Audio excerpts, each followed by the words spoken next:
Now to more breaking news tonight, this time from the Oregon State Capitol, where lawmakers are calling for adjournment to this latest legislative session this year, also referred to as sine die.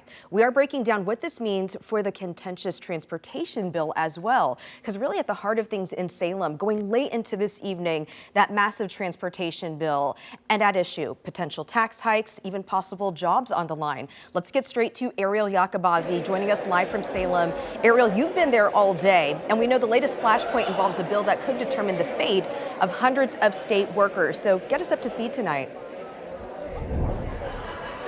Well, Liz, that's right. And I'll break that down in just a moment. But I want to bring you the latest developments that we've learned. The House floor here, they're actually at ease right now. They're discussing a few things, not officially, but it sounds like they could be entering sine die. And what they just did is they failed to approve the motion for 3402, which would actually bring it to a reading later for the Senate. So they failed that. That means that if sine die is called tonight, which it's looking like it is, that means that the House Bill 3402-3 would fail and essentially die, and it would be no more. So here's what we're talking about. The stakes are really high because ODOT says without this bill, up to 800 layoffs would be starting on Monday. And just a few hours ago, House Republicans did say that the House Bill 2025 died. Now that means that 3402 is potentially taking its place with raising a couple of gas hikes as well as tax hikes.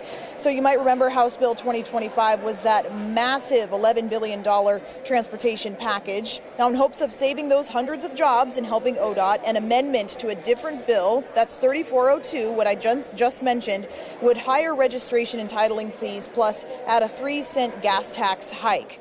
Supporters say all that money would be directed to the Oregon Department of Transportation, but others feel it fails to invest in local, county, and city transit issues on top of concerns about higher taxes.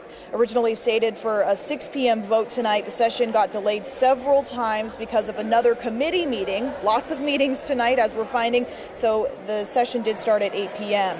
After an intense back and forth, the bill and its amendment it's still being determined as of right now. House Republicans say Oregonians are fed up with rising taxes, and Governor Tina Kotek told us earlier she called the amendment critical during a public hearing, warning that failure to pass it would be catastrophic. But those layoffs that would need to happen without the revenue that the Dash 3 provides means cuts to our incident response teams, it means cuts to our maintenance crews, and that is unacceptable for Oregonians. It's really, really simple for us. Oregonians themselves have said our number one issue is affordability.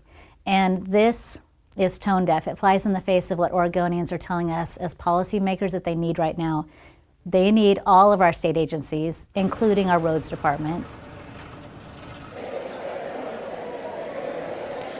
Okay, so lawmakers are still in session right now. As I just mentioned, they're taking a quick ease break. They're chatting amongst themselves, talking about what's to come. Now, again, this is a lot going on, and it might be often hard to understand. So again, sine die could be called tonight. And because of that, House Bill 3402, which is that major transportation amendment that we've been talking about over the last few days here on Coin 6, will essentially die on the floor and will not go to the Senate, which could mean hundreds of layoffs for the Oregon Department of Transportation. This is a very developing situation. We're set to speak with House Minority Leader Christine Drazen, as well as the Senate Republican leader as well. We have a quick press conference with them following the decision for sine die, which is expected to take place. It hasn't taken place just yet, but still a lot of moving parts, and we'll be here to cover those latest developments. Reporting live at the Oregon State Capitol, Ariel Yakabazi, Coin 6 News. Yeah, a lot that's already happened today alone, not just this whole legislative session. Ariel, thank you for the latest.